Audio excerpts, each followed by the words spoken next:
Hey, what's going on everybody? My name is Chad and this is a Rummage Sale Special.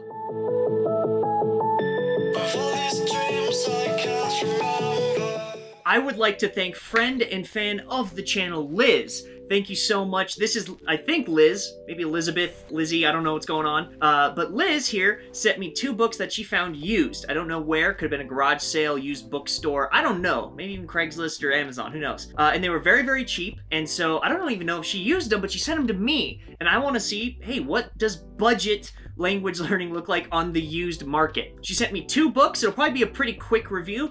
Other than the cover and a real quick glimpse inside to make sure that whatever this person sent me didn't have anthrax or something, I want to take a look at it hands-on. One of these books is from the 70s, one's from the year I was born. Oh my gosh, almost 30 years old. Oh, I'm getting old. The grave is calling me. All right, put the existentialism aside. Let's take a look at these resources. And once again, thank you so much, Liz. Off the backboard.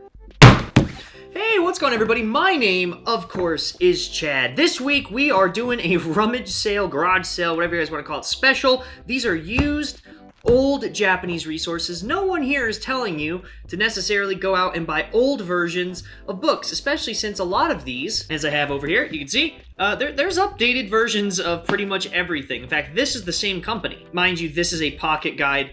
This is actually pretty expansive. There's a bunch of questions with these that I'm having to do, but this is not a resource review. This is just me saying, hey, thank you so much to the person who sent me this. It came with this sweet Bob Ross sticker.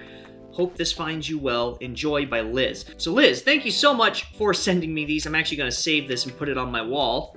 I love when people send me fun stuff like that. But the real question is, if you guys are gonna go to a used bookstore, a garage sale, you find something with Japanese, I wanna know, even if you pay almost nothing for these, $1, $2. Does the language change enough over the 30, the 50 years that would make these not really worth it? So this first book that we have, this is the Pocket Kanji Guide, a Kondansha Dictionary. So if you guys haven't heard of these, I actually did a review of one of their newer books. This one's really great and something that you really should have on your shelf if you're a serious Japanese learner.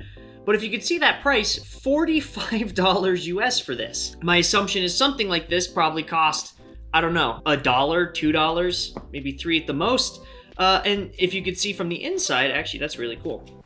I have not done hardly any looking at these, so I'm kind of experiencing these with you. There we are. So this was actually printed, this last copyright in the print of this book, first edition. Oh, this is a first edition. Cool. That's actually kind of interesting.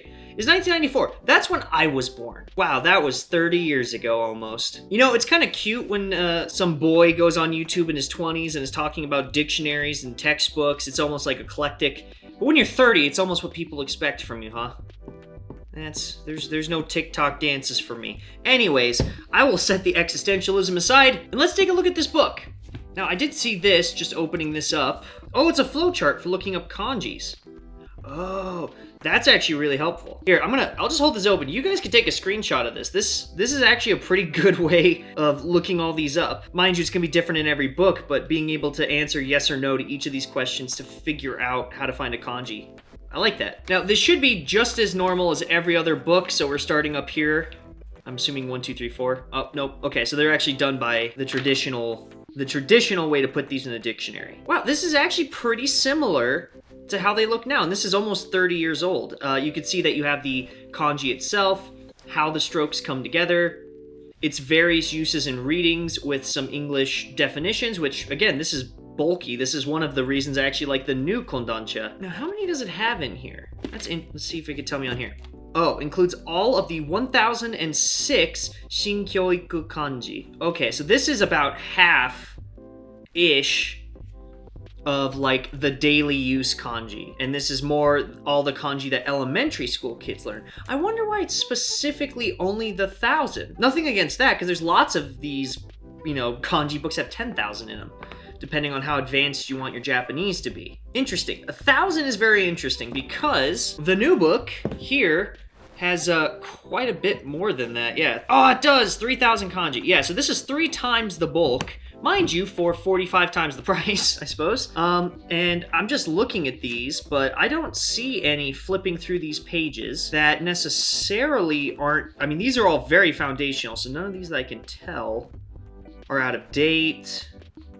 not used anymore. Not saying that there probably aren't some, but usually the core 1,000 in any language are not gonna be moved around all that much. Like, it's usually the fringes where some fringe use becomes popular, and then that's added, and then some fringe use isn't really used anymore, so it becomes archaic and removed. All of these seem very normal and popular to me. So this still seems like it's accurate, which is cool. No one's comparing it to this word for word. This is 3 times the content, 45 times the price, but hey, this is actually pretty okay. And mind you, no one's gonna keep this in their pockets. This was 20 bucks when it came out. Holy moly. No one's gonna keep this in their pockets nowadays. That's what iPhones are for. So I'm not even arguing that, but if you're just a hobbyist, someone maybe trying to find a cool way to put new words in after you've already learned a bunch of kanji, this is a really great word list, and if you can get it for a buck or two, totally worth it. Other than that, I don't think it serves very well as a dictionary anymore. But it is cool. I'd say that thoroughly, if you can get it for like a buck or two, old version, totally worth it.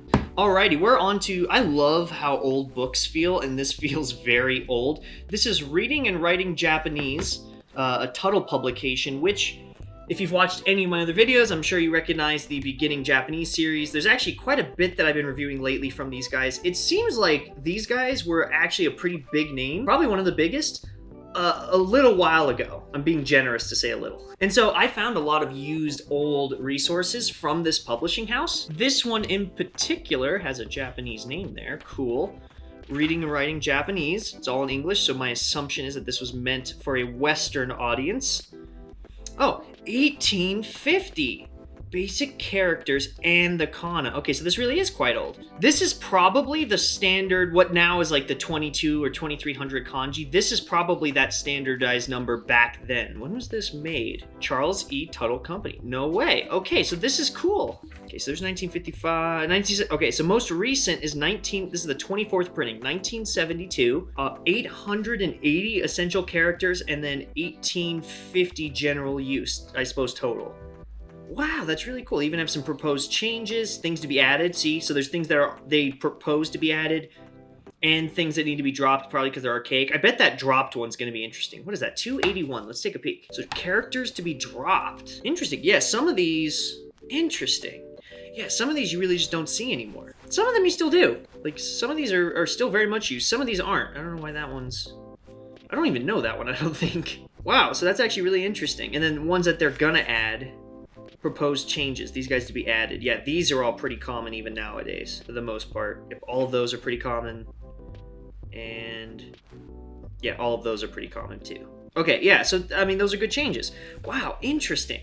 So back in this is books 50 years old, and most of these are still usable. Okay, and this is set up pretty much like every other dictionary is, although a lot more simplified. So you have what it is, how to write it. I suppose that's the number in the book, and then how many strokes. Yeah, 5, 6, 7, 8, 9. Okay, so that's how you find it. It's like number 10, and then, oh, that's funny, number 10, it means 10.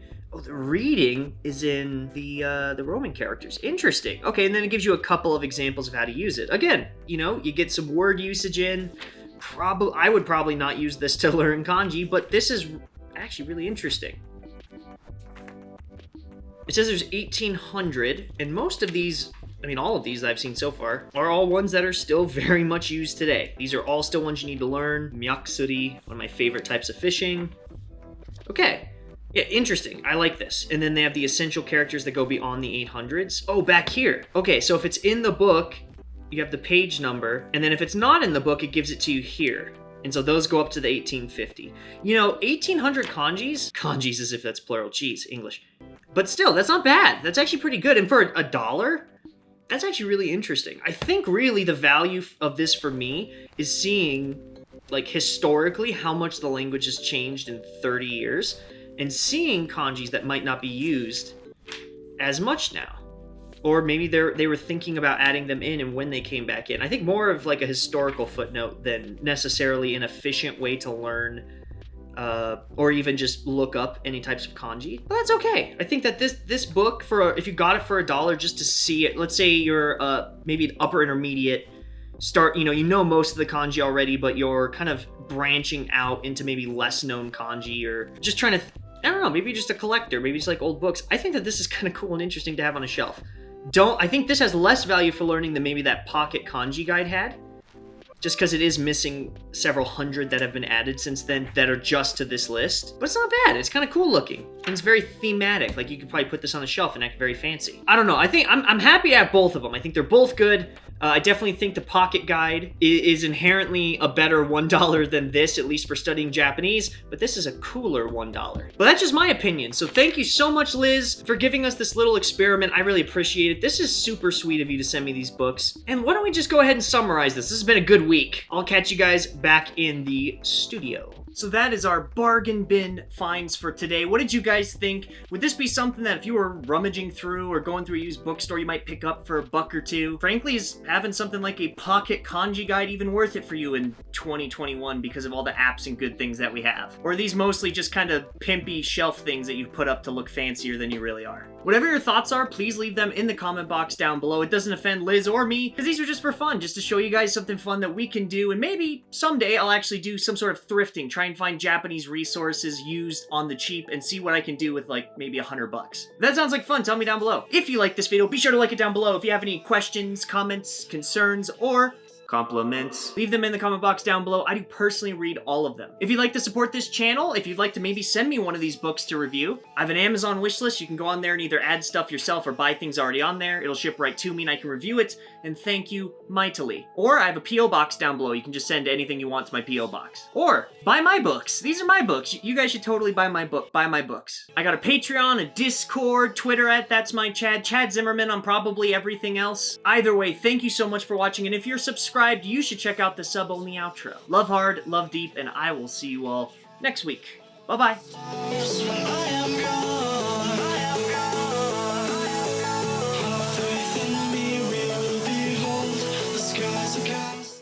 Hey, welcome to the sub-only outro. Thank you so much for being subscribed, because that is the only way you should be able to see this. If you're not subbed, this should just look like a black screen. So if you want to see this, so hit the subscribe button. You'll be able to turn on the video and not just see darkness. And for this week's outro, I want to show you guys a little bit of a memory. This is from St. Chatty's Day, if you can remember. One of the hottest, sexiest, steamiest live streams on the interwebs. By the way, I'm still trying to figure out and plan for a Christmas charity live stream again, because we fed like 14,000 people last year, so I'm going to try and do that again if I can, but I got to figure out some details with the boys. But I tried reaching out to the person who donated for this. Who would have guessed they don't want it? So maybe I'm going to try and find some way during the Christmas live stream to make this a reward. So if you tip a certain amount, you can actually get the St. Chatty's medallion with the AR-15. So yeah, check out that live stream later this year. If you were the person who tipped for this, get a hold of me. This is yours. I would like to, give everyone the rewards, or if you're just doing it for fun, then hey, it'll also make money for charity. So thank you all so much for watching. Thank you so much for supporting my videos. It means so much to me. We're about to hit 20,000 subs. I still don't know what I'm going to do with that. Something weird, but I guess we'll figure it out together. So love hard, love deep, mwah, and I will see you all next week. Bye-bye.